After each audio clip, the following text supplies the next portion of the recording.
राजकुमारी और जादुई अंगूठी की कहानी। बहुत समय पहले एक दूर देश में सुंदर और बुद्धिमान राजकुमारी अन्विता रहती थी। अन्विता केवल रूप में ही नहीं बल्कि हृदय से भी उदार और दयालु थी। वह महल में जन्मी थी, लेकिन उसका मन प्रजा के दुख सुख के साथ जुड़ा रहता था। अक्सर वह भेष बदलकर नगर में घूमती और लोगों की परेशानियां जानने की कोशिश करती। राजा वीरेंद्र सिंह अन्विता के पिता वृद्ध हो चले थे और चाहते थे कि राजकुमारी शीघ्र किसी योग्य राजकुमार से विवाह कर ले। लेकिन अन्विता के मन में विवाह से भी पहले एक और इच्छा थी। वह अपने देश को समृद्ध और सुरक्षित बनाना चाहती थी, ताकि कोई दुश्मन उसकी जनता को नुकसान न पहुंचा सके। महल में एक पुरानी कथा प्रचलित थी कि राज्य की रक्षा और शांति के लिए एक जादुई अंगूठी की आवश्यकता है। कहा जाता था कि यह अंगूठी एक रहस्यमयी साधु ने 100 साल पहले बनाई थी। उसमें यह शक्ति थी कि पहनना वाला व्यक्ति बुद्धि, साहस और अदृश्यता प्राप्त कर सकता था। लेकिन अंगूठी सदियों से गायब थी और उसके ठिकाने के बारे में कोई नहीं जानता था। बस इतना कि वह गहरी वनों और खतरनाक परीक्षाओं को पार करने पर ही मिल सकती है। अन्विता को जब इस कथा के बारे में पता चला, उसने ठान लिया, जब तक मैं इस अंगूठी को खोज ना लूं, चैन से नहीं बैठूंगी।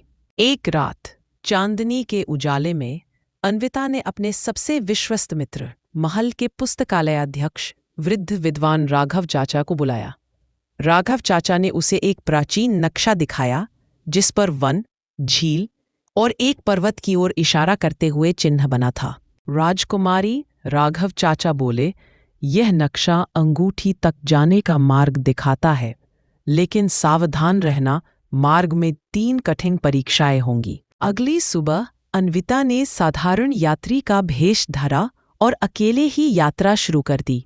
राज्य की सीमाओं से को ढूंढने निकली हूं, ताकि किसी भी संकट में अपनी जनता का साथ दे सकूं। पेड़ों ने संतुष्ट होकर उसका मार्ग साफ कर दिया। यह पहली परीक्षा थी, सत्य बोलने का साहस, और उसने इसे पार कर लिया।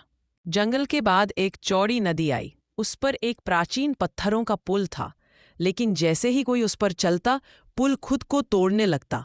वहां पर एक बूढ़ा नाविक मिला, जिसने कहा, पुल पार करना आसान नहीं, और नाव भी बस सही उत्तर देने पर चलती है। नाविक ने पूछा, मान लो तुम्हारे पास 2 रास्ते हैं, एक छोटा लेकिन खतरनाक और एक लंबा लेकिन सुरक्षित।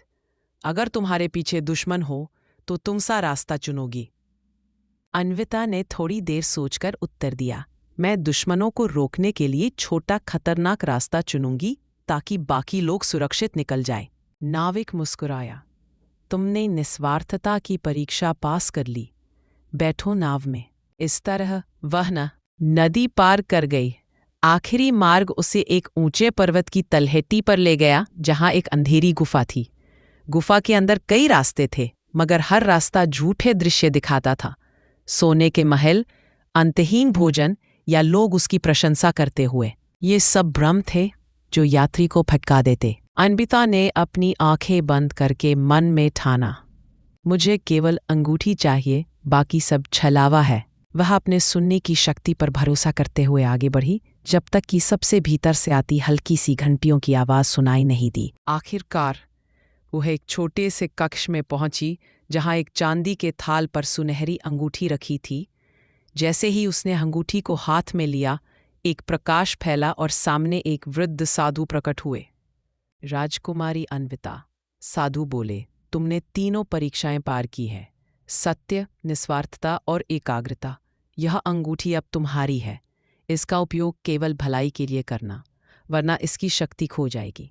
अन्विता ने प्रण लिया कि वह इस शक्ति का प्रयोग केवल अपने राज्य की रक्षा और प्रजा के सुख के लिए करेगी। जब अन्विता महल लौटी, तो उसने अंगूठी के बल पर अदृश्य होकर दुश्मन जासूसों की योजनाएं जान ली, सेना को सही समय पर सतर्क किया और जनता की मुश्किलों को जल्दी सुलझाने लगी। राजा को अपनी बेटी पर गर्व हुआ और उन्होंने घोषणा कर दी कि अन्विता ही अगली शासक होगी। राज्य में शांति और समृद्धि फैल गई। लोग कहते थे, हमारी रानी केवल सुंदर नहीं, बल्कि न्यायप्रिय और बुद्धिमान भी है, और शायद कहीं उसकी मदद उस चमकती अंगूठी से भी मिलती है। सीख ये कहानी हमें सिखाती है कि सच्चाई, निस्वार्थता और एकाग्रता से हम किसी भी बड़ी कठिनाई को पार कर सकते हैं। शक्ति तभी सार्थक होती है जब उसका उपयोग भलाई के लिए। अगर यह राजकुमारी और जादुई अंगूठी कहानी हिंदी आपको पसंद आई हो, तो कृपया इसे अपने दोस्तों और परिवार के साथ शेयर